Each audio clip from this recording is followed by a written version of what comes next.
सुश्रुत संहिता जो हम लोगों ने कल प्रारंभ किया, उसमें हम लोगों ने जो इंट्रोडक्शन था उसका, उसके बारे में पता किया था कि कितने स्तरों में इसका निर्माण हुआ है, कौन आदि उपदेष्टा है, तंत्रकर्ता कौन है, प्रतिसंस्कर्ता कौन है, पुनः प्रतिसंस्कर्ता, पाठ शुद्धिकर्ता, ये सब बातें हम लोग कल पढ़ चुके हैं। और कुछ टीकाओं के बारे में भी कल हम लोगों ने चर्चा किया था। ठीक है, ये बातें कल हो चुकी हैं। मैंने बताया था न्याय चंद्रिका है, गैदास, एक ट्रिक बताया था गय चक्र डंडा लेके, है ना, गैदास का, चक्रपाणी का, डल्हण का कैसे निकाल उसको याद करने का ट्रिक बताया था। सब लोग म्यूट रखिए प्लीज। जिसको कुछ पूछना होगा हैंड रेस कर देगा, या क्लास के बाद, लेक्चर के बाद पूछ लेगा, हम समय देंगे सबको।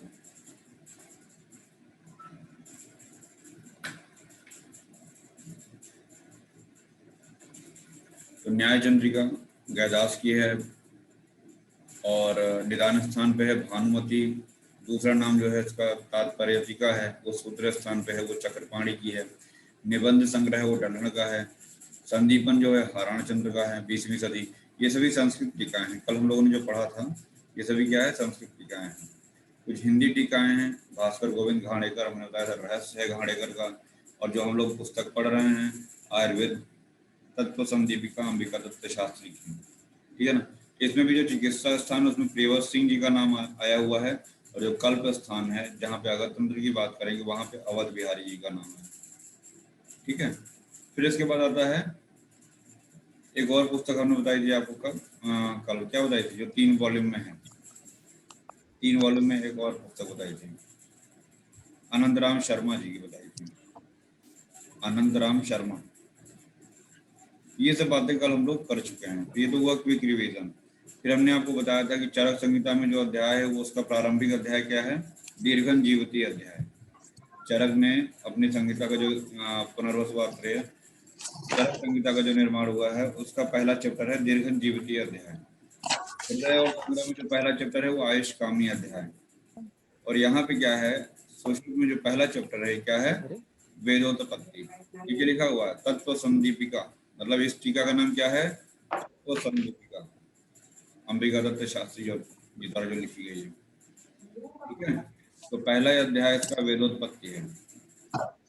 म्यूट कर लीजिए, किसी का अनम्यूट है।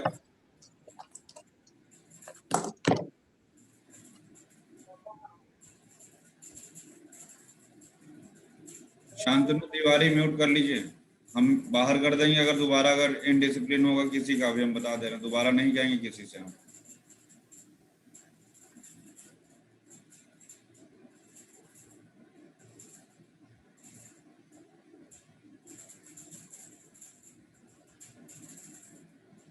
फिर आपकी बुक में देखिए दिया होगा आयुर्वेद की उत्पत्ति, है ना। तो हम लोगों ने देखा है कि आयुर्वेद की उत्पत्ति कैसे है, याद करिए वो अष्टांग हृदय की लाइन, ब्रह्म स्मृत्वा आयुषो। ये जो शब्द हमने डार्क किया है, किसी को याद आ रहा है? ये शब्द जो है ब्रह्मा जी ने स्मरण किया था, है ना।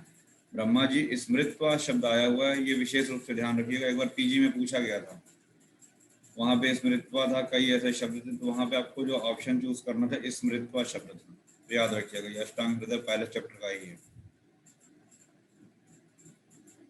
फिर चरक की ये लाइन सभी को पता है, चरक सूत्र 30 में आया है, यहाँ पे आयुर्वेद ये न या आयुर्वेद अस्या भूतवो उत्पत्ति रूप लभ्यते अन्यथा अवबोधो, ये यहाँ पे विमर्श की बात की जा रही है सब। यहाँ पे चरक सूत्र 30 की ये लाइन, इसको भी आप अंडरलाइन कर लीजिए। मार्क करते रहो, मेरे बुक में नहीं, लेकिन आप खुद मार्क करते रहो इसको। आगे बढ़े। Yes sir.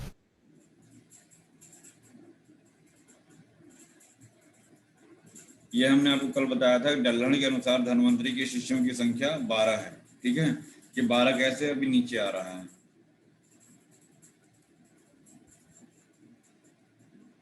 धन्वंतरी शल्य शास्त्र का आद्यांत समज्ञाता धन्वंतरी कहलाते हैं।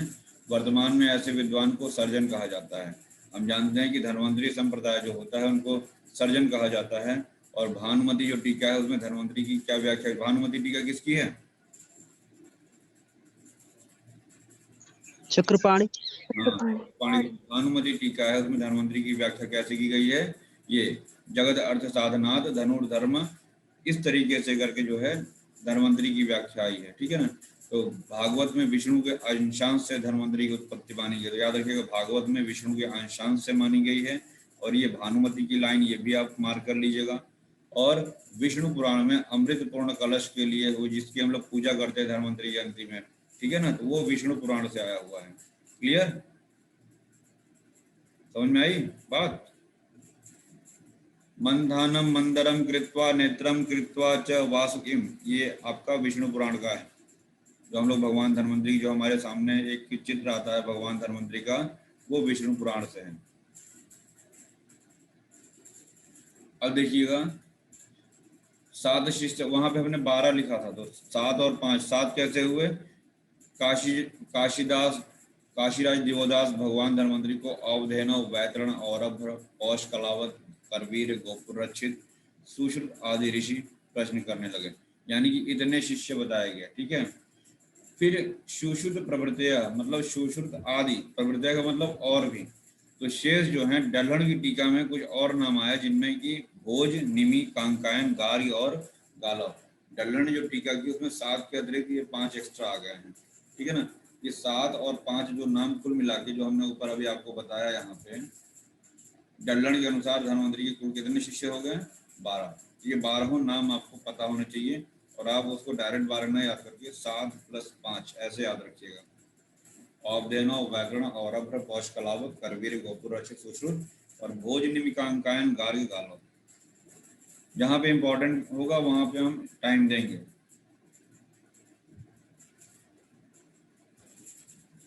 फिर इसके बाद हम जानते हैं शारीरिक और मानसिक व्याधियां होती हैं। शरीर, मन और आगंतुक रोगों से अनेक प्रकार की पीड़ा से दुखित एवं मित्र, भृत्य, धन आदि वस्तुओं के होने से सनाथ होते हुए भी अनाथों की तरह तड़पते हुए विलाप करते हुए, कुछ इस तरीके की बातें।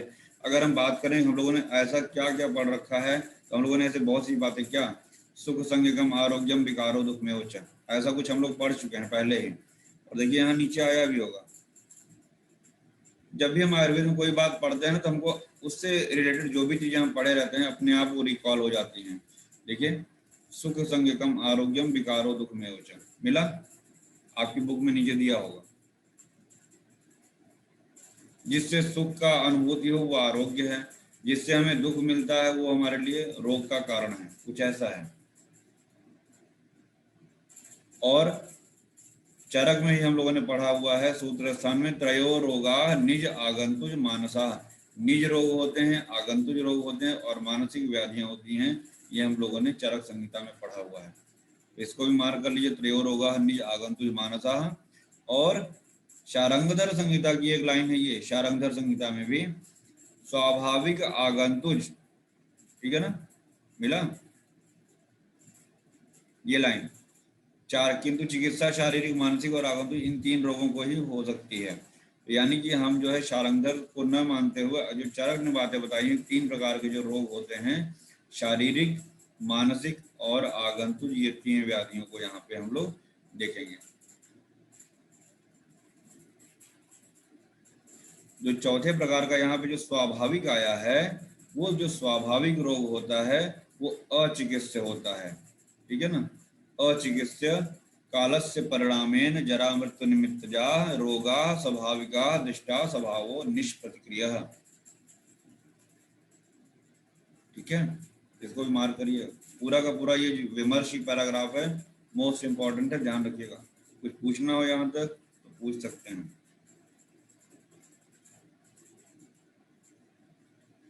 4 नंबर श्लोक का फर्स्ट हाफ जो है अत्रायत मैहिकम आयुष्मिकंच, इसको अंडरलाइन करिएगा, रेफरेंस याद रखिएगा, सुश्रुत का है।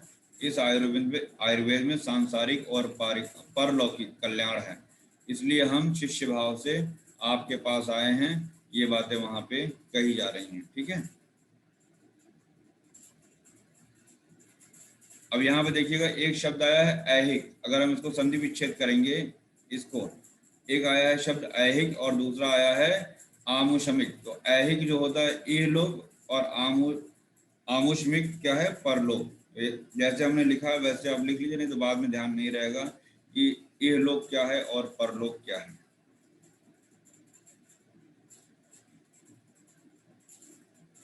आगे बढ़ें।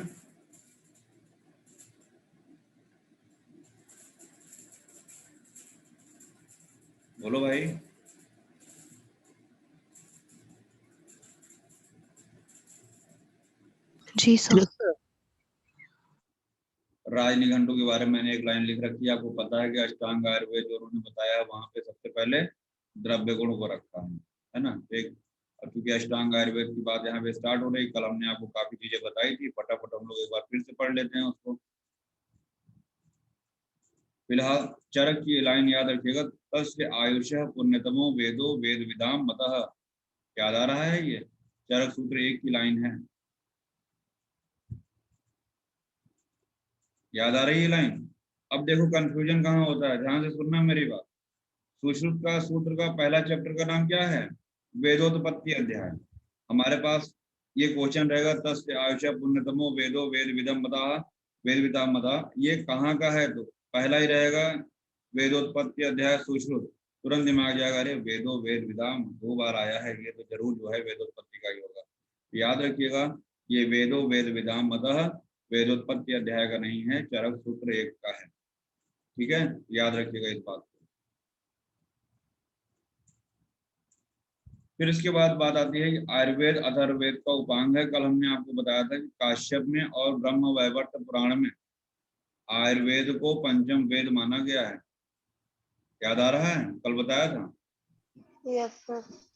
तो आयुर्वेद अथर्ववेद का उपवेद है वेद को पंचम वेद का है और इसके 8 भाग हैं। पूर्व काल में ब्रह्मदेव ने सृष्टि रचना के पूर्व इस आयुर्वेद को 1 लक्ष्य श्लोक, दैट इज इंपॉर्टेंट, श्लोक शतशः, याद रखिएगा कि आयुर्वेद में कितने श्लोक हैं ब्रह्मा जी के अनुसार, शतशः 1 लाख श्लोक हैं, और अध्याय कितने हैं, 1000 अध्याय। याद रहेगा। Yes sir. तो शतशः श्लोक हो गए और अध्याय सहस्त्र, याद रखिएगा, मोस्ट इंपॉर्टेंट। आगे बढ़ते हैं हम लोग। चरक एवं हस्त आयुर्वेद में आयुर्वेद को अथर्ववेद का उपांग माना गया है। याद रखिएगा, हस्त आयुर्वेद में भी आयुर्वेद को अथर्ववेद का उपांग माना गया है। व्यासकृत चरणव्यूह एवं शंकरोक्त आयुर्वेद ग्रंथों में इसे ऋग्वेद का उपयोग, ये भी अभी तक आप लोगों ने कभी नहीं सुना होगा कि आयुर्वेद ऋग्वेद का भी उपवेद है। तो व्यासकृत चरणव्यूह में और शंकरोक्त ग्रंथों में ये ऋग्वेद का उपवेद है, याद रखिएगा। फिर कल हमने आपको बताया था, एक ट्रिक बताया था चरक का, कशाश विम को कैसे हम अष्टांग आयुर्वेद को कैसे याद रखेंगे। जो सीक्वेंस से क्रम है, क से काय चिकित्सा, शा से शालाक्य, श से शल्य, वी से विषगर वैरोधिक प्रशमन, भू से भूत विद्या, को से कौमार व्रत, लास्ट में 2 बचा क्या, उन्माद, सॉरी रसायन और बाजीकरण। ये तो हुआ चरक के अनुसार अष्टांग आयुर्वेद की बात। सुश्रुत को याद करने का हमने क्या बताया आपको, एसएस का भूत क्यों आया, वैसे भी सुश्रुत शल्य के हैं, हम लोग शल्य से स्टार्ट करेंगे। शल्य, शालाक्य, काय, भूत, कौमार, आया से अगध हो गया, फिर लास्ट में रवा यानी कि रसायन और वाजीकरण। ठीक, हृदय का हम सबको पता है लिखा हुआ, काय बाल ग्रह ऊर्ध्वंग, शल्य दृष्टा जरा वृषण। अब देखिए हमने अपनी बुक से स्कैन करके पढ़ा रहे हैं ना, तो आपको भी आसानी होगा, हमको भी आसानी होगा, और आपको एक दिमाग में एक पॉजिटिव चीज और जा रही होगी कि इससे बाहर और कुछ नहीं है। जो सर ने पढ़ा हुआ है, जो सर को जानकारी है, जैसे सर ने पीजी क्वालिफाई किया है, जैसे सर ने एमओ निकाला है, वो सारी चीजें हमारे सामने आ रही है। एक कॉन्फिडेंस भी आता है, कुछ भी हिडन नहीं है, जो है सब आपके सामने है। समझ में आई बात। लेकिन जितना आपके सामने आ रहा है ये आपकी बुक में नोट होना चाहिए, मार्क होना चाहिए, और आपके दिमाग में होना चाहिए। याद करने का ट्रिक जहां जरूरत पड़ेगा वहां पे हम बताते चलेंगे। आगे बढ़ेंगे।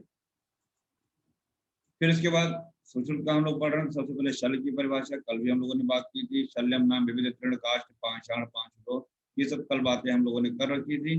जो भी फॉरेन बॉडीज हैं वो हमारे शरीर में शल्य का काम करते हैं, उनको शल्य कहा जाता है।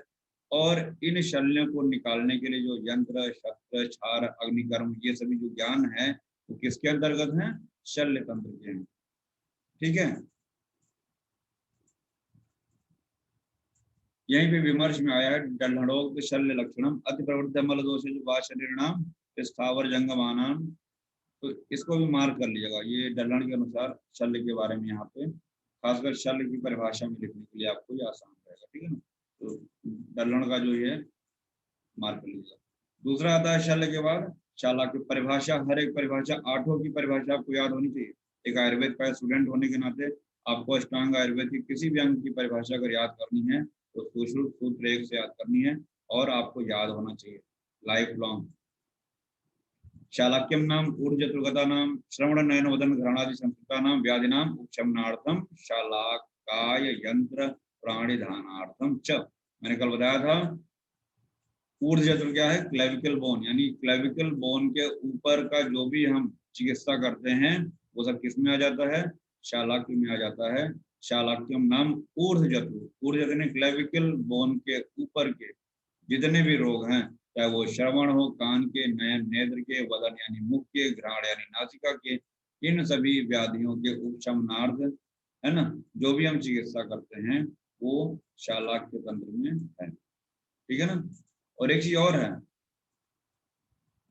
शलाका यंत्रों का ज्यादातर प्रयोग करते हैं, है ना, इसकी वजह से भी इसको जो है इन सभी व्याधियों के शमनार्थ हम लोग शलाका यंत्रों का, शलाका जो रॉड लाइक यंत्र होते हैं, हम लोग जब यंत्र पढ़ेंगे अभी तो वहां पे बताएंगे, अभी आ जाएगा सूत्र स्थान में स्टार्टिंग में सब यंत्र शस्त्र के बारे में हम लोग पढ़ लेंगे और कैसे उसको याद कराएंगे सब बता देंगे, कितने यंत्र है, कितने शस्त्र हैं। तो आपका शल्य भी कल हमने बताया था, ये सुश्रुत हम फर्स्ट ईयर से लेके फाइनल ईयर तक पढ़ते हैं और हमको पता नहीं चलता कि हम सुश्रुत पूरा पढ़ लिए थे। हमने एक मूवी का आपको एग्जाम्पल बताया था बागी का, जैसे उसको उसके गुरु ने सब चीजें सिखा डाली लेकिन उसको पता नहीं चला कि कब उसने लड़ना सीख लिया, वैसे ही आप सुश्रुत पूरा पढ़ डालते हैं लेकिन आपको कॉन्फिडेंस नहीं आता कि हमने सुश्रुत पढ़ लिया है। हारिक के बारे में कल हम लोगों ने चर्चा किया था, हारिक में चिकित्सा के 8 प्रकार कहे गए हैं, परंतु अगध और विष तंत्र पृथक उल्लेख होने से 9 हो जाता है।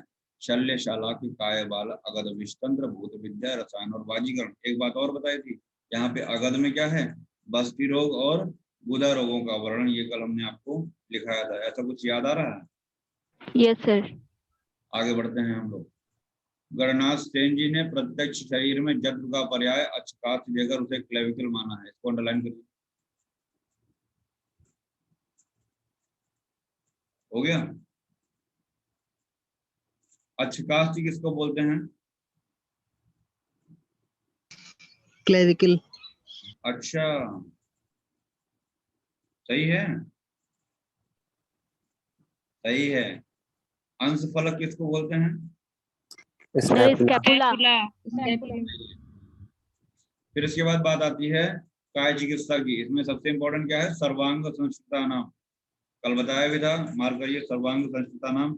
जिसके पास बुक नहीं है, अपने मालिक आप हैं, मैं बता दे रहा हूँ, ये रिकॉर्डिंग, ये लेक्चर यूट्यूब पे पड़ा रहेगा, जब भी आपके पास बुक आ जाएगी दोबारा उसको देख के आप अपने बुक में मार्क कर लीजिएगा।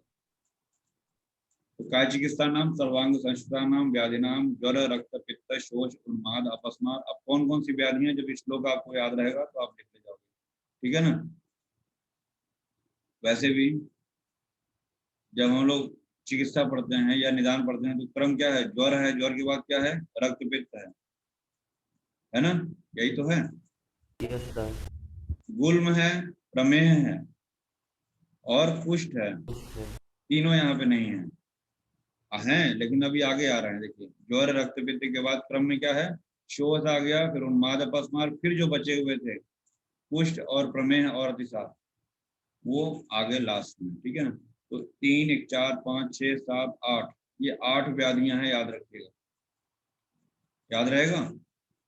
तो जो परिभाषा काय चिकित्सा की है उनमें कौन सी 8 व्याधियां हैं वो जरूर याद रखिएगा। ज्वर है, रक्त पित्त है, शोथ है, उन्माद, अपस्मार, फिर उसके बाद कुष्ठ, प्रमेह और अतिसार, ये क्रम याद रखिएगा। काय शब्देन सकलम शरीरम गृह्यते अथवा कायति शब्दम करोति काय जठराग्नि। ये हम लोग जब काय चिकित्सा की परिभाषा पढ़ते हैं तो वहां पे हम लोग जानते हैं कि काय और चिकित्सा दोनों अलग अलग हम लोग पढ़ते हैं। जठराग्नि की चिकित्सा, काय चिकित्सा, कायस्थ अंतराग्नि चिकित्सा, काय चिकित्सा, ऐसा कुछ हम लोग वहाँ पे चक्रपाणी वगैरह की बातें पढ़ते हैं, हम वहाँ पे नहीं जाएंगे अन्यथा विषय से भटक जाएंगे, ठीक है ना। फिलहाल जठराग्नि की बात याद रखिएगा। फिर बात आती है भूत विद्या, देव, असुर, गंधर्व, यक्ष, रक्षा, पितर, पिशाच, ये सब जो है आपका देव, दैत्य, गंधर्व, यक्ष, राक्षस, पितर, पिशाच, नाग आदि ग्रहों से पीड़ित चित्त वाले रोगियों की शांति के लिए शांति पाठ याद रखिएगा। शांति, कर्म, बलि, हरणादि ग्रहोपशमनार्थम, है ना, इन सभी के लिए हवन आदि जो ग्रह दोष सामक क्रियाओं का वर्णन किया गया है उसे भूत विद्या कहा गया है। अभी कुछ दिन पहले लास्ट ईयर BHU में कोर्स भी चला था, पता नहीं इस समय कंटिन्यू है कि नहीं, रेफरेंस उसका यही था। फिर इसके बाद आता है कौमार व्रत का।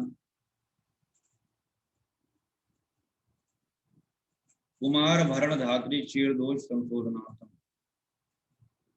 अब देखिए एक बहुत इंपॉर्टेंट चीज बताने जा रहा हूँ। क्या कभी आपने अष्टांग आयुर्वेद में स्त्री प्रसूति रोग के बारे में पढ़ा? कभी नाम सुना? कहीं आया? नहीं आया। नहीं सर। पहले जो था कौमार व्रत के अंतर्गत ही स्त्री प्रसूति रोग। लेकिन उसमें सर बाल वाले में ही है। हाँ, इसी में आ जाता है, कौमार व्रत में ही निहित है सर, बाल रोग में ही उसको लिया गया है। हाँ, तो वही तो मैं कह रहा हूँ, कौमार व्रत में ही आ जाता है। कुमार भरण धात्री शब्द आ गया ना, धात्री क्षीर दोष संशोधनार्थम दुष्ट स्तन्य ग्रह समुत्थानांच व्याधिनाम उपशमनार्थम। तो आयुर्वेद के जिस अंग में बालकों के पोषण, धात्री के दुग्ध के दोषों के संशोधन के उपाय एवं दूषित दुग्धपान और ग्रहों से उत्पन्न व्याधियों की चिकित्सा का वर्णन हो, उसे कौमार व्रत कहा गया है। मोस्ट मोस्ट मोस्ट इंपॉर्टेंट याद रखिए, काय बाल ग्रह और ध्वंग, तो वहां पे बाल के नाम से आया, तो वही यहाँ लिखा हुआ है अष्टांग संग्रह और हृदय में। यहाँ क्या आया है? कौमार व्रत की जगह पे बाल रोग या बाल चिकित्सा शब्द आया हुआ। फिर बात आती है अगत तंत्र की। सब लोग जानते हैं, सर्पकीट, लूथा, मूषिक, ये सब परिभाषा आप लोग जानते हैं। इन सभी के पहचानने के लक्षण अनेक प्रकार के स्वाभाविक, कृत्रिम और संयोगज विषयों के उत्पन्न के विकार जहाँ वर्णन हो, उसे अगत तंत्र कहते हैं। और ये सब हम कहाँ पे पढ़ेंगे सुश्रुत में? कल्प स्थान में। कल्प स्थान में पढ़ेंगे। अष्टांग हृदय में और संग्रह में इसे दृष्टा चिकित्सा कहा गया है। और चरक ने क्या कहा है? विषगर वैरोधिक, है ना, विषगर वैरोधिक प्रश्न। अभी था ना कशाश विभुको, तो वहां भी से क्या था? विषगर वैरोधिक प्रश्न। और जांगुली किसमें आया है? कौटिल्य अर्थशास्त्र में। कौटिल्य अर्थशास्त्र, कौटिल्य में, वहां पे कौटिल्य में जांगुली शब्द आया हुआ है। ठीक है। फिर इसके बाद युवावस्था को अधिक समय तक बनाए रखने के उपाय, आयु, धारण शक्ति और बल की वृद्धि करने के जहाँ पे उपाय बताए जाएं, उसको रसायन तंत्र कहते हैं। वय स्थापनम, अग्रह में अगर बात करें तो वय स्थापन में श्रेष्ठ क्या है? अगर चरक के अग्रह की बात करें, आमलकी है सर। आमलकी वय स्थापनम। यहाँ पे रसायन तंत्रम नाम वय स्थापनम आयुर्वेदा बलकरम रोग अपहरणम समर्थन। ये परिभाषा याद रखिएगा रसायन का भी।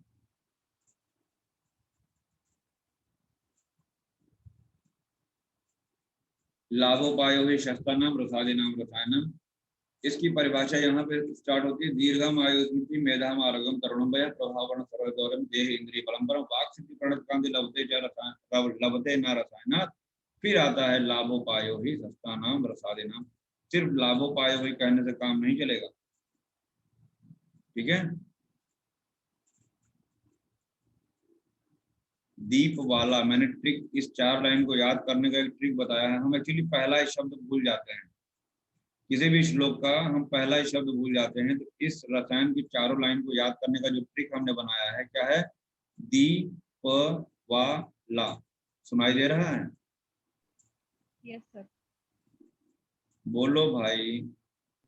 Yes sir. Yes sir. तो दी से क्या हो गया? दीर्घ से हमारा स्टार्ट हो, दीर्घम आयुर्वेदम मेधाम आरोग्यम तरुणम वय। प से क्या हो गया? प्रभावरण सर्वोदारम देह इंद्रिय बलम परम। वा से क्या हो गया? वाक सिद्धि प्रणत कांति लभते न रसायनात्। और लास्ट में आया ला, दीप वाला। ठीक है। ला से लाभोपायो ही शस्त्र नाम रसादि नाम रसायन। हम लोग जब यूजी में पढ़ते थे तो हमको लगता था कि जहाँ सस्ते में लाभ मिले वही रसायन है, लगता है लाभोपायो ही शस्त्र। तो ऐसा कुछ नहीं, जहाँ सस्ते में लाभ मिले वो रसायन। क्लियर? जब लेक्चर पढ़ा होगा चरक का भी देखिएगा, पता नहीं पढ़ाया, शायद पढ़ाया था, रसायन फर्स्ट चैप्टर पढ़ाया। फिर इसके बाद बात आती है वाजीकरण की। कई परिभाषाएं हैं वहां वाजीकरण में। अवाजी वाजी क्रियते, ये वाली परिभाषा देखिए, बहुत इंपॉर्टेंट है। मिला? इसको अंडरलाइन करिए। अवाजिनो वाजिना क्रियन्ते अनेन इति वाजीकरणम। हो गया? आगे बोलें। यस। एक परिभाषा ये इंपॉर्टेंट, ये नार सामर्थ्यम बाजी बल्लभते नर व्यज्यते चाविकम ये न बाजी करणम एव तत्। ये परिभाषा बहुत इंपॉर्टेंट है और सबसे ज्यादा यही बताई भी जाती है, ये दोनों परिभाषाएं बाजीकरण की। उसके बाद हम लोग क्या करते हैं, जो आपका बाजीकरण का जो सुश्रुत का श्लोक है, ये बाजीकरण तंत्रम नाम अल्पदुष्ट क्षीण विशुष्क परेतस, है ना। तो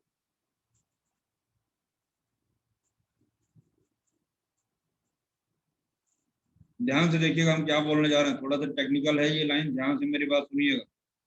बोले, अगर समझ जाएंगे तो परेशानी नहीं होगी। श्लोक में देखिएगा आया हुआ है बाजीकरण तंत्रम नाम, यहाँ तो हटा दीजिए।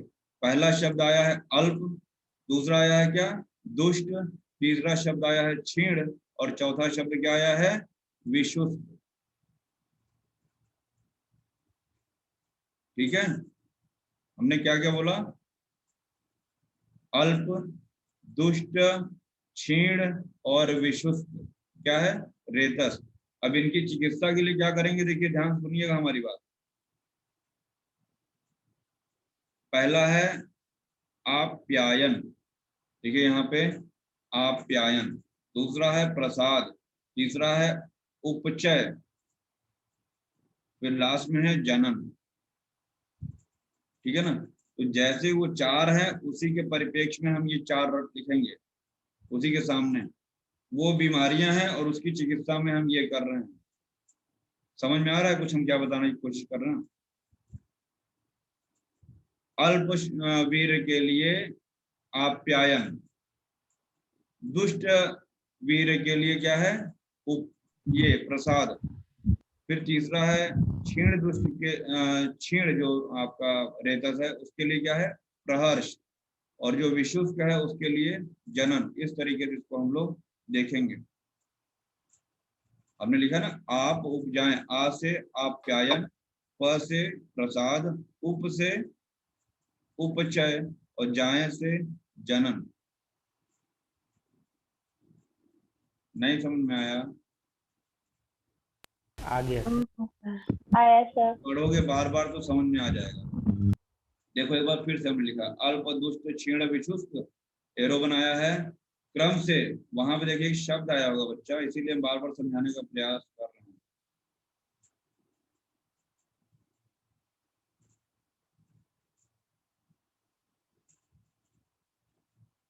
सही है, ये क्रम से है, अल्प, दुष्ट, क्षीण, विशुष्क।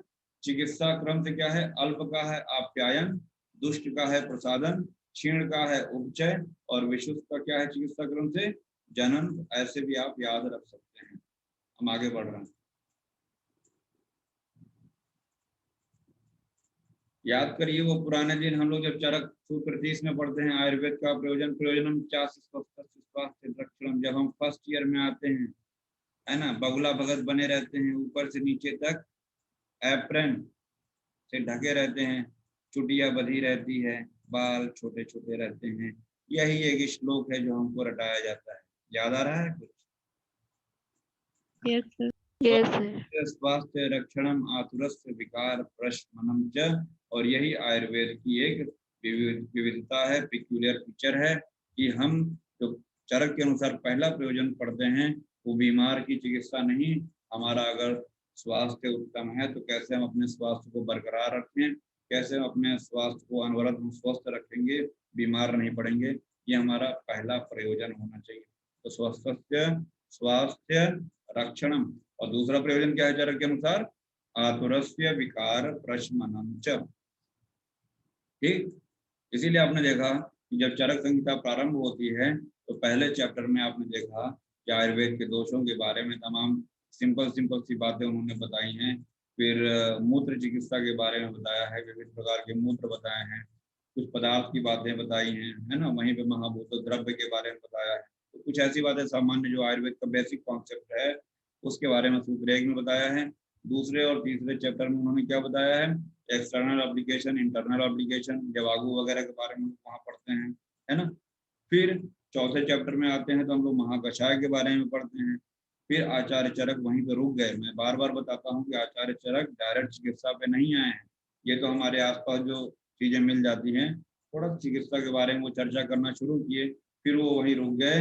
ये क्या हो रहा है, हम पहले जो आयुर्वेद का पहला प्रयोजन है उसके बारे में लोगों को जानकारी दें। तो वहीं से उनका जो ट्रैक था थोड़ा सा चेंज हो गया। तो 5वें चैप्टर में देखिए क्या है, आहार इत्यादि के बारे में वर्णन है कि नहीं, मात्रा शिथि अध्याय। Yes, sir. फिर आया अगला चैप्टर तस्य शिथि अध्याय, वहां ऋतुओं के बारे में आया, ठीक है ना। न वेगान धारणी, कैसे हमको अपना लाइफ स्टाइल, कैसे वेगों को नहीं रोकना, कैसे वेगों को रोकना है। इंद्रिय उपक्रमणी अध्याय, मतलब कि कुल मिला के हमको अपनी दिनचर्या, ऋतुचर्या, हमारी लाइफ स्टाइल कैसे मेंटेन रखें कि हम स्वस्थ बने रहें, इन सब बातों पे फोकस किया। थोड़ा सा आगे बढ़ते हैं तो चिकित्सा के 4 पाद, चारों के गुण, ये सब बताए हैं। फिर उसके बाद 3 प्रकार की परीक्षाएं बताई और भी बहुत कुछ, थोड़ा सा स्नेहन बताया, स्वेदन बताया। उसके बाद उन्होंने एक परिभाषा दी, शायद सूत्र 15 या 16 का है, या भी क्रिया भी जानते, शायद 16 का है, सूत्र 16 का है। या भी क्रिया भी जानते शरीरे धातवः समा, ऐसा आया कुछ। Yes, sir. मतलब जिन भी विधियों से, ऐसा भी मतलब निकाला जा सकता है अभी तक जो पीछे हमने बातें बताई हैं, इन सभी के द्वारा जिन भी विधियों से शरीर की धातु में साम्यावस्था, भी क्रिया भी जानते शरीर धातुवा समा, जिस भी प्रोसेस से शरीर की धातु में साम्यावस्था में आए उसको आप फॉलो करिए, और वही क्या है, चिकित्सा है। याद रखिएगा ये जो कहानी हमने बताई। बट सुश्रुत में थोड़ा सा चेंज हो जाता है। प्रयोजन की अगर बात करें 22 नंबर श्लोक देखिएगा, एक हल आयुर्वेद प्रयोजनम, पहला क्या हो गया, व्याधि उपशिष्टा नाम व्याधि परिमोक्ष, उल्टा हो गया। यहाँ पे उन्होंने व्याधि की चिकित्सा पहला प्रयोजन बता दिया और स्वास्थ्य का रक्षण सेकेंडरी हो गया। समझ में आया। जी सर। और दूसरी बात, चरक में सॉरी सुश्रुत में और अष्टांग अष्टांग अष्टांग क्या पहले चैप्टर में आया है क्या, सुश्रुत में पहले चैप्टर में आया है आयुर्वेद का प्रयोजन, और चरक में सूत्र 30 में आया है, रेफरेंस भी याद रखिएगा। फिर निरुक्ति, ये जो 23वां नंबर श्लोक है आयुर्वेद की परिभाषा नहीं है, इसको निरुक्ति के नाम से याद रखिएगा। आयुरस्मिन् विद्यते अनेन वा आयुर्विन्दन्ति इति आयुर्वेद, आयु का विचार जिसमें हो तथा आयु की प्राप्ति जिसके उपदेशों से होती है उसे आयुर्वेद कहते हैं। आयु कितने प्रकार की होती है, आचार्य चरक ने बता रखा है सूत्र अध्याय 30 में, क्या है, हित आयु, अहित आयु, सुख आयु और दुख आयु। हिताहितम सुखम दुखम आयु तस्हिताहितम मानवम प्रोक्तम आयुर्वेद स उच्यते, ये हम लोग पढ़ चुके हैं। फिर हम लोग पढ़े शरीर इंद्रिय सत्वात्म संयोगोधारी जीवितम, शरीर इंद्रिय सत्व आत्मा, इनका जो संयोग है वो शरीर है, जीवन है। और नित्यग अनुबंधश्च पर्याय, नित्यग और अनुबंध क्या है, इनके पर्याय हैं। शरीर इंद्रिय सत्व और आत्मा, शरीर भी रहेगी, इंद्रिय भी रहेगी, सत्व भी रहेगा। और जिस दिन आत्मा का संयोग जो समवाय संबंध से बना रहता है, जिस दिन वो आत्मा वहां से पृथक होती है तो वो शरीर नहीं रहता है ना, वो पार्थिव शरीर में बदल जाता है, मृत शरीर में बदल जाता है। ये भी परिभाषा शरीर की जो है बहुत इंपॉर्टेंट है। शरीर इंद्रिय सत्वात्म संयोगोधारी जीवितम, सत्व मन को बोलते हैं। ठीक, आगे बढ़ते हैं। यहाँ पे पेन से लिखा हुआ है मैंने, आयु के पर्याय धारी नित्य जीवित अनुबंध, 4 प्रकार के ये 4 पर्याय बताए गए हैं। और याद रखिएगा 4 प्रकार की आयु भी होती है, सुख आयु, दुख आयु, हित आयु और अहित आयु। ये आप डिटेल में पढ़ चुके हैं। यह भी हमने आपको बताया, तस्य आयुष्य पुण्यतमो वेद वेद विदाम मता। ठीक है, याद आ रहा है, अभी थोड़ी देर पहले बताया मैंने। Yes, sir. Yes, sir. यहाँ पे कुछ प्रमाण की बात हो रही है, प्रत्यक्ष, आगम, अनुमान और उपमान। ये सुश्रुत के अनुसार 4 हो गए। तो सुश्रुत ने 4 बताए हैं, चरक ने 4 बताए हैं, वैशेषिक में 2 आए हैं, सांख्य में 3 आए हैं। वैशेषिक में 2 कौन से हैं, प्रत्यक्ष और अनुमान है। सांख्य में 3 कौन है, पास, PAS, प्रत्यक्ष, अनुमान और शब्द। न्याय में भी 4 आए हैं। तो ये सब आप लोग पढ़ चुके हैं पदार्थ विज्ञान में डिटेल। यहाँ पे हम लोग ज्यादा उस पर हम फोकस नहीं करेंगे। महर्षि गौतम का कौन सा दर्शन है? न्याय दर्शन। न्याय। बौद्ध न्याय दर्शन। तो यहाँ पे लिखा है न्याय में 4 हो गए, ठीक है, गौतम के अनुसार न्याय में 4 हो गए।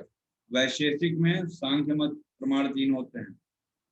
वैशेषिक में देखिएगा, वैशेषिक तथा सांख्य मत से प्रमाण 3 होते हैं। गलत लिखा है, वैशेषिक 2 कर लीजिए, देखिए हमने लिखा है ना 2, वैशेषिक के ऊपर 2 लिख लीजिए अगर आपके पास बुक है, वो गलत लिखा हुआ। वैशेषिक के मत से 2 और सांख्य के मत से प्रमाण 3 होते हैं। और चरक वाली जो लाइन है, सूत्र अध्याय 11 की बात करें तो चतुर्विधा परीक्षा, आप्तोपदेश, प्रत्यक्ष, अनुमान, युक्ति। आप्तोपदेश हो गया, प्रत्यक्ष हो गया, अनुमान हो गया और युक्ति, यानी युक्ति कहाँ लगाई? 11वें चैप्टर में। और त्रिविध खलु रोग विशेष विज्ञानम, तो 3 प्रकार के जो प्रमाण बताए हैं विमान अध्याय 4 में, उसमें आप्तोपदेश है, प्रत्यक्ष है और अनुमान है। वहां पे क्या नहीं लगाया? चरक में युक्ति नहीं लगाई। याद रखिएगा, जो विमान में एक प्रमाण कम हो जाता है वो युक्ति है, युक्ति खाली 11 में लगाई चरक में। वैसे भी याद रखिएगा, युक्ति केवल 11 में लगाई, इसीलिए प्रमाण विमान 4 में 3 ही हो जाते हैं। लेकिन कहीं भी प्रमाण शब्द से चरक में वर्णन नहीं किया है, याद रखिएगा, ठीक है। Yes sir. इसको नयन करिएगा, शिरश्छिन्नमिति ततो देवा अश्विनी, याद आ रहा है? अश्विनी कुमारों ने यज्ञ के कटे सिर का संधान किया है ना। अश्विनी देव भिषज, याद रखिएगा, जो अश्विन कुमार हैं उनको देव भिषज कहा जाता है, ये अंडरलाइन किया है मैंने। अश्विन कुमारों को देव भिषज कहा जाता है, बस आपको इतना याद रखना। हमने बताया था कि शल्य क्यों प्रधान है? आशु क्रिया कारणात, यंत्र शस्त्र छार अग्नि प्राणिधानात और सर्वतंत्र सामान्यांश, यानी सर्वतंत्रों में समानता भी है। आशु क्रिया शीघ्रता से रिस्पॉन्स मिलता है, यहाँ पे यंत्र शस्त्र छार अग्नि इन सभी का प्रयोग करते हैं। इन सभी कारणों से शल्य तंत्र प्रधान है। क्वेश्चन पूछा जाता है कि किन कारणों से शल्य प्रधान है? ऐसा नहीं है, वैसे भी आयुर्वेद में हम जो सामने पढ़ते हैं उसको प्रधान बता देते हैं, उसको सुपीरियर बता देते हैं, जो पढ़ चुके हैं उसको थोड़ा सा कम कर देते हैं। जब क्षार कर्म पढ़ेंगे तो क्षार कर्म प्रधान हो जाएगा, जब अग्नि कर्म पढ़ेंगे तो अग्नि कर्म प्रधान हो जाएगा, है ना। जो सर जी सामने, क्या सर जी आप ही सबसे अच्छा पढ़ाते हैं, फलाने सर जी तो कोई कुछ नहीं समझ में आता होगा, वही यहाँ भी है, जो सामने रहेगा उसकी तारीफ करेंगे हम लोग। तो शल्य पढ़ रहे हैं यहाँ पे, सुश्रुत स्टार्ट किए हैं, तो शल्य प्रधान बताएंगे, ठीक है। फिर इसके बाद तद इदम शाश्वतम पुण्यम स्वर्गम, याद रखिएगा, हम लोग पढ़ते हैं आयुर्वेद शाश्वत है। कहाँ पढ़ते हैं? क्या है वो श्लोक? चरक का जो पढ़ते हैं हम लोग, सो अयम आयुर्वेद शाश्वत निर्दिष्ट, ऐसा कुछ करके पढ़ते हैं हम लोग चरक। यहाँ पे शाश्वत किसको बताया गया है? तद इदम शाश्वतम पुण्यम स्वर्ग, यश आयु इनके लिए हितकारी है, इनकी वृद्धि करेगा, इनको बढ़ाएगा, है ना। तो यह शल्य तंत्र शाश्वत है, यानी नित्य है, पुण्यदायक है, स्वर्गदायक है। स्वर्गदायक ऐसा नहीं मारने वाला है, स्वर्ग पहुंचाने वाला है। स्वर्गदायक का यहाँ पे अर्थ कुछ और ही लीजिएगा, यश देने वाला है, आयु देने वाला है ना। अभी वहां पे ऊपर आया था क्या, जो अश्विन कुमार हैं वो देव भिषज हैं और रुद्र जो हैं प्रथम देव भिषक हैं। रुद्र कौन है? प्रथम देव भिषक। हो गया?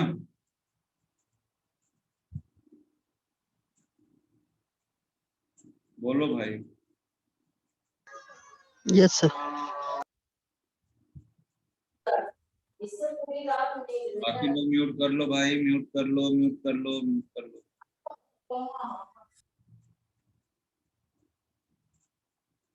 याद करो वो बचपन के दिन, वैद्यकीय सुभाषितानी, संस्कृत में आता था ये श्लोक, कुछ जाना पहचाना सा लग रहा है। क्वचित धर्म क्वचित मैत्री क्वचित अर्थ क्वचित यश कर्माभ्यास क्वचित च इति चिकित्सा नास्ति निष्फला। याद आ रहा है कुछ ऐसा? Yes sir. Yes sir. कहाँ का है ये? संग्रह का है ये। एएस लिखा है, जहाँ पे एएस लिखा है अष्टांग संग्रह, एएच लिखा रहेगा अष्टांग हृदय, केवल शाह लिखा रहेगा तो शारंगधर, का लिखा रहेगा तो काश्यप, जैसे जैसे आएगा आगे हम डिकोड करते रहेंगे, तो चिकित्सा कभी भी निष्फल नहीं होती है, कभी धर्म की, कभी मैत्री का प्राप्ति होता है, कभी अर्थ मिलेगा, कभी यश मिलेगा, है ना। तो चिकित्सा कर्म जो होती, कभी उससे आपको अभ्यास मिलेगा, प्रैक्टिस होगी, है ना। तो इसलिए चिकित्सा कभी निष्फल तो हो ही नहीं सकती है। तो ये श्लोक बहुत इंपॉर्टेंट है, याद रखिएगा। कहीं भी मंच से आप डंके की चोट पे इतना अच्छा श्लोक बोल सकते हैं। भाई चिकित्सा कभी निष्फल हो ही नहीं सकती, कुछ न कुछ तो यहाँ पे मिलेगा है, ठीक है। फिर इसके बाद 28 नंबर श्लोक में क्या है, आयुर्वेद का अवतरण है। तो याद रखिएगा, विदाई, मैंने एक ट्रिक बनाया था, विदाई, BDAI, B for Brahma, D for Daksha Prajapati, A for Ashwin Kumar, I for क्या है, इंद्र, इंद्र। ठीक है। तो विदाई, BDAI, इंद्र से मैंने, यानी कि मैंने किसके लिए आ गया, धन्वंतरी। विदाई के बाद मैंने ऑब्लिक किया, फिर डी लिखा, ये डी क्या है, धन्वंतरी के लिए है। तो याद रखिएगा, ब्रह्मा से इंद्र तक ये देवलोक का काल है। यहीं पे जब हम चरक पढ़ते हैं तो वहां पे भारद्वाज आ जाते हैं, शायद इंद्र के बाद। Yes sir.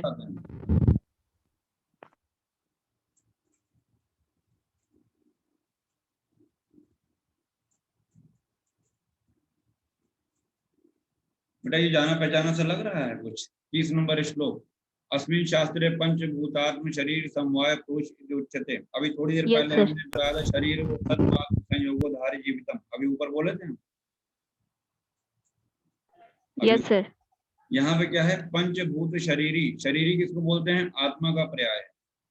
पंच महाभूत का, यानी आकाश, वायु, अग्नि, जल और पृथ्वी, इन 5 महाभूतों का समवाय बोलते हैं, जहाँ अपृथक भाव हो, जहाँ पे अलग न किया जा सके।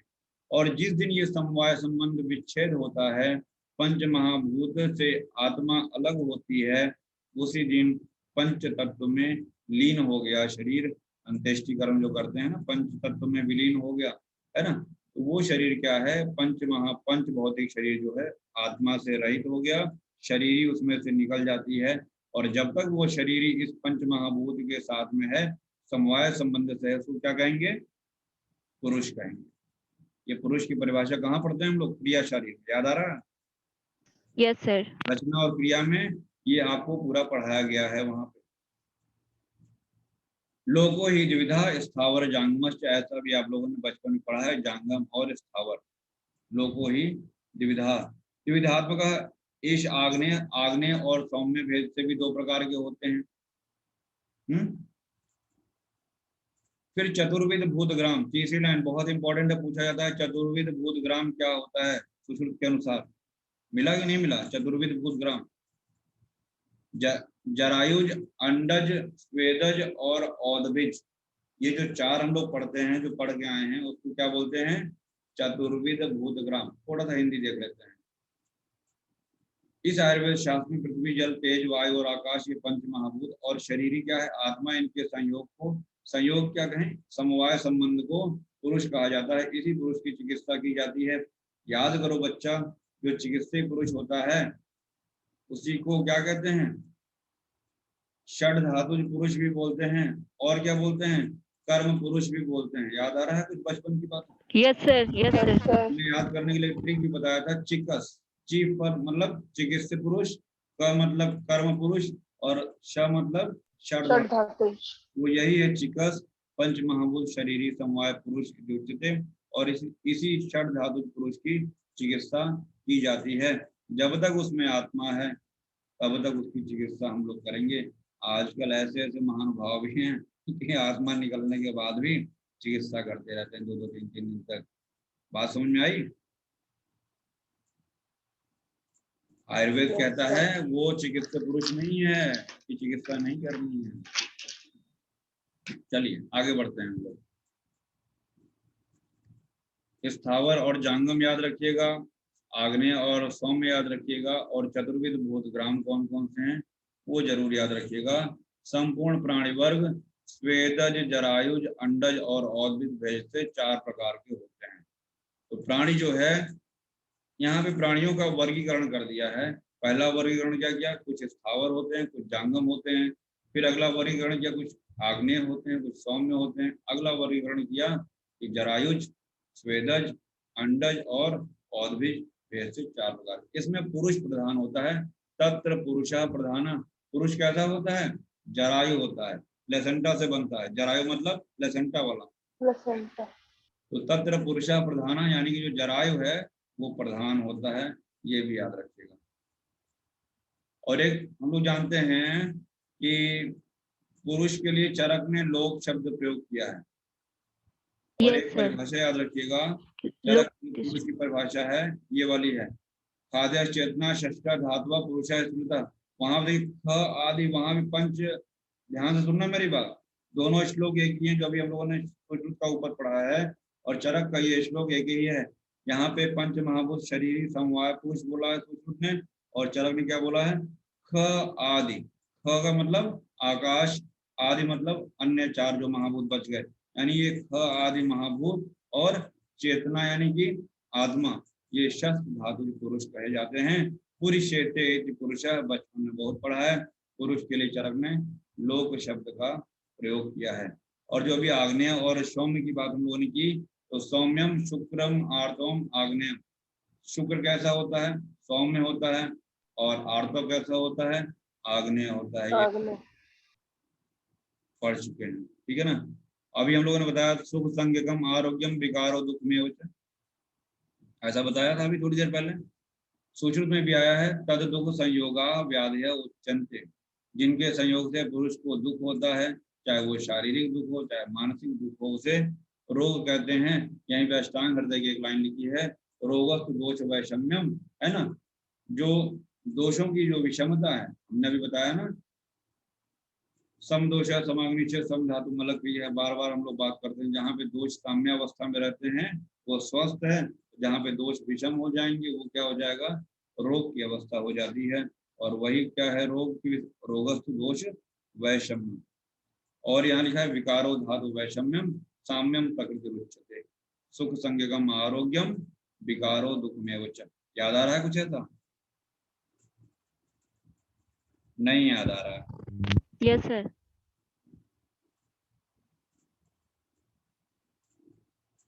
व्याधियां 4 प्रकार की होती हैं। यहाँ पे अभी हम लोगों ने पीछे पढ़ा था कि व्याधियां आगंतुज शारीरिक और मानसिक होती हैं। एक चौथा यहाँ पे आ गया 32वें श्लोक में, स्वाभाविक व्याधियां जो स्वभाव से होती हैं, है ना।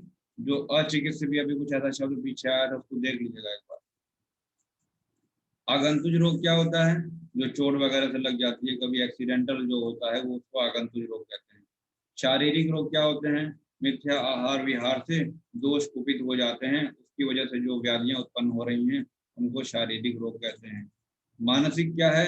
यहाँ पे हमने नंबर लिखा है 11। तो मानसिक रोगों के कारण क्या है? क्रोध, शोक, भय, हर्ष, विषाद, ईर्ष्या, अभ्युसा, अभिसूया, मनोदैन्य, मार्च्य, काम, लोभ आदि से इच्छा और द्वेष के अनेकों भेद उत्पन्न होते हैं। स्वाभाविक रोग, भूख प्यास। यहाँ तक तो जो 11 पॉइंट बताए गए हैं, क्रोध से लेके द्वेष तक, ये किसमें आ गए? मानसिक रोगों में। फिर आता है स्वाभाविक, भूख से, प्यास से, वृद्धावस्था से, मृत्यु और निद्रा, ये सभी क्या है? स्वाभाविक रोग। ध्यान रखिएगा, है ना। तो स्वाभाविक में कौन कौन से हैं, मानसिक में कौन कौन से हैं, ये जरूर याद रखिएगा। आगंतुज में पाषाण वाला याद रखिएगा, शारीरिक में मिथ्या आहार विहार याद रखिएगा। तो आपको चारों प्रकार की व्याधियों के बारे में जानकारी हो जाएगी। चरक ने सूत्र 1 में बताया है, सुश्रुत ने भी सूत्र 1 में बताया है, त एते मन शरीर अधिष्ठान, मन और शरीर को आश्रित कर रोग उत्पन्न होते हैं। ये चारों प्रकार के रोग मन और शरीर को आश्रित करते हैं। वहां लोग पढ़ते हैं ना, शारीरिक दोष और मानसिक दोष, 2 प्रकार के दोष पढ़ते हैं ना। शारीरिक में वात पित्त कफ पढ़ते हैं, और मानसिक में रज और तम पढ़ते हैं। यहाँ भी क्या बता रहे हैं? जो रोग होता है मन को अधिष्ठान बनाता है और शरीर के आश्रित होता है। इसीलिए जब हम स्वस्थ की परिभाषा पढ़ते हैं तो सम दोष समाग्निश्च सम धातु मलक्रिय, ये शारीरिक रोग की शारीरिक अस्वस्थता को इंडिकेट करता है, मतलब शारीरिक स्वास्थ्य की तरफ इंडिकेट करता है। और जो नेक्स्ट लाइन है प्रसन्न आत्म इंद्रिय मन, ये क्या करता है? मानसिक स्वास्थ्य को इंडिकेट करता है। तो सुश्रुत की वो लाइन जब 15वां चैप्टर हम लोग पढ़ेंगे, बहुत इंटरेस्टिंग है। तो फिलहाल याद रखिएगा, तयते मन शरीर अधिष्ठान। बहुत तेज तो नहीं हो रहा है? बहुत फास्ट नहीं भाग रहा है?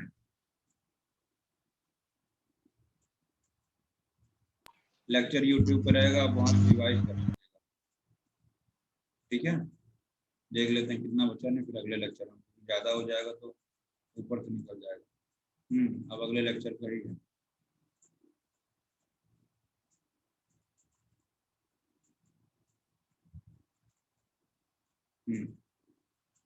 एक लेक्चर और लेंगे और थोड़ा सा क्वेश्चन भी यहीं पे हम कराएंगे उसको। ठीक है, इसके बाद हम लोग सेकेंड लेक्चर पे आएंगे शिष्योपनयनी। इसमें कुछ चैप्टर बहुत बड़े बड़े हैं और कुछ चैप्टर ऐसे हैं कि कुछ ही श्लोक में खत्म हो जाते हैं, तो परेशान नहीं हो, धीरे धीरे हम लोग पढ़ते रहेंगे, ये समाप्त हो जाएगा, है ना। कल हम लोग मिलेंगे शिष्योपनयनी अध्याय और इसको खत्म करने के बाद थोड़ा सा जो बचा हुआ है उसको खत्म करके